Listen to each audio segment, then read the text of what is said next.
start your own. That is the best. Because till that time we don't have any recognized degree for this thing or recognized specialty for this thing. All the hospitals, they are not going to recognize you. They are not going to give you space there. This is again a fact. Most of the hospitals, they will not give you. How I started, especially if you are an anesthesiologist, you just can't jump into the pain specialty and start your own clinic. Because you need some earnings also. You need some money to survive also. So what I did was, I started practicing part-time anesthesia and part-time pain. So I was working in a hospital. I was working there as an anesthetist for 3 days, 2 days, whatever. So I was getting a lump sum amount from there. And outside I was doing my pain clinic. So I had no such burden. Some immediate burden was not there. Since last 10 days I have not seen a patient. So this has happened. We initially, when we started, we were doing like one procedure in a month. We have seen those type of days also. One procedure in a month. So you cannot survive with just one procedure or 15-20 patients in a month. You cannot survive. So you have to have some earning. So this is the biggest problem which happens, and because people jump into the pain management without adequate training also and without adequate fundings also. So if you jump like this, after 1 month, 2 months, 3 months, you will go into frustration. And then you stop going to the pain. No, this is not my soup. Let's go back to anesthesia. Anesthesia अच्छा पैसा मिलता है. Let's go there. So this happens. We have seen a lot of people doing it. So it is better to start, don't jump directly into this thing, but first make your plan that you have to eventually go into the full-time pain specialist. Because it's not a part-time job. It's not a part-time job. You have to have a full-time as this thing. You have to give you a full-time in pain specialty. Because when you are a pain specialist, all the patients are yours.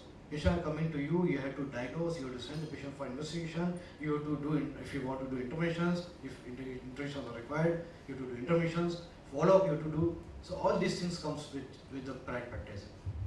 So don't depend on the referral practice. That was again my concept from the very beginning. I'll not depend on referral practice. I never went to any orthopedician, to neurosurgeon or neurologist. Never. Never went to any physiotherapist or the quacks or GPs to refer the patient to me. I'll give you this much. Never. I never did this thing. So, but you have to prime these people. So for that, it is better once you start practicing, then do CMEs. Call physiotherapist. No harm in that. Call physiotherapist or the CME. Tell them what you do.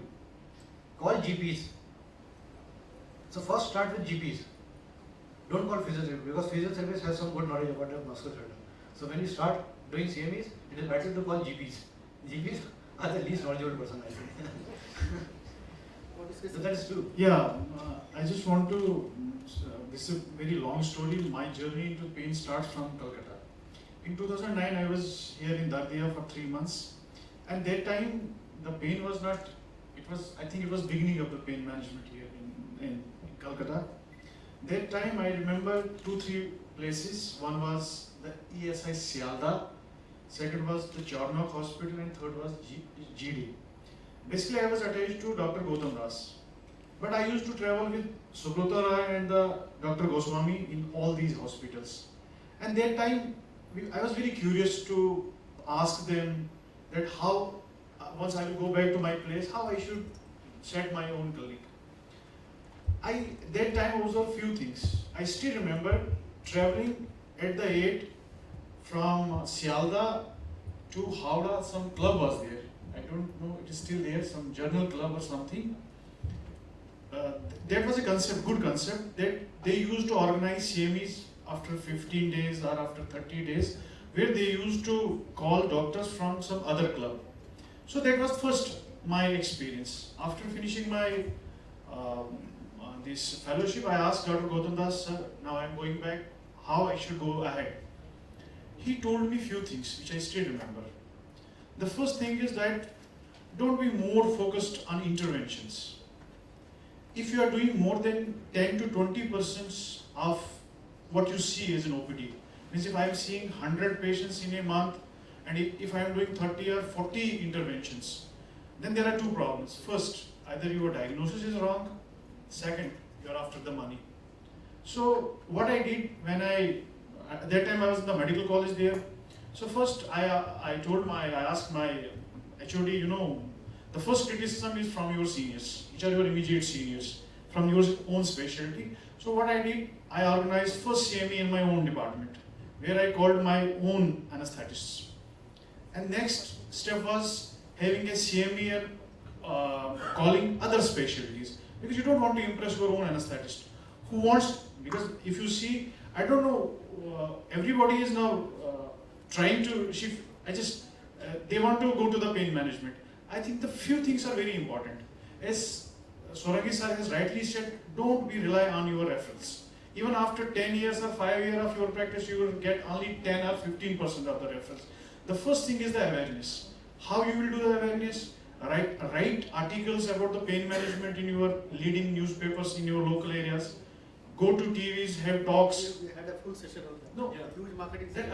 Your marketing, your own No, marketing. this is not, I am not telling only the marketing. The first thing is they should feel what's pain management. Because you don't have to market yourself first. You have to market the pain management, because nobody is about the specialties. We had a full session. Yes. Priming by CME, priming through CME is important because with the patient, see, physiotherapy is very important. It's a very important thing. Because what will happen, if most of the patient will go to the physiotherapist and they spend a lot of time with the physiotherapist. So they talk a lot about their personal problems also. So they consider them as a friend. Okay, so they'll not ask you or me the second opinion. They'll ask these physiotherapists, oh, this doctor has suggested me to go for this thing. Now the physiotherapist says, what is this? I have never heard about this osteonucleosis or transforaminal, whatever it is, vertebroplasty, whatever it is. If the physiotherapist says, I have never heard about this thing. So now you can imagine what impression the patient will take. So that is the priming of the physiotherapist is very important. They must know that yes, these procedures are there, available. It is there. It is a recognized specialty. Just to wrap up the session, thank you, Dr. Pankaj. Thank you so much. Very nicely interacting with everybody. Clap for it. One thing before we disperse, please, when you have a pain clinic and when you do daycare procedures, please have criteria for discharge. There are various scorings which are available, like post-surgical discharge scoring system, which has the daycare criteria.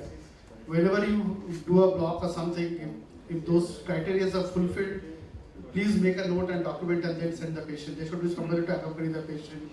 They should be able to, should be able to see the gate. They should be able to void. All those things should be there in the criteria. So daycare criteria, please adhere to that. And thank you all for attending this session. Very interactive, and enjoy yourself. And thanks for coming for this conference and making it success. Thank you.